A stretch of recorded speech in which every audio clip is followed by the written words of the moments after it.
কিসের জন্য আমি একটা শব্দ পেলাম? চোর না তো আবার, নিশ্চয় আম চুরি করতে এসেছে। এ তো ভূত মনে হচ্ছে। রাম রাম রাম রাম রাম রাম রাম। ভূত আমার ভূত, পেতনি আমার ছি, রাম লক্ষণ সাথে আছে, করবে আমার কি? এই গলাটা কেমন চেনা চেনা লাগছে জানো? এ বাবা, নাম দিবি না? ও তুই, এই তো আসার সময় হলো। কটা বাজে এখন? মা সব আম রান্নাঘরে রেখে দিয়েছে। এত বক বক করছিস কেন? ঘুমো না। আচ্ছা, দরজায় তো তালা দেওয়া, তুই আসলি কি করে? এইভাবে।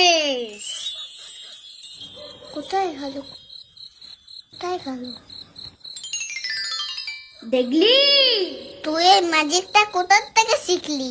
আমাকে শিখিয়ে দিবি? আমার গুরুদেব আছে না, গুরুদেব, সে আমাকে শিখিয়ে দিয়েছে। তাহলে আমাকেও গুরুদেবের কাছে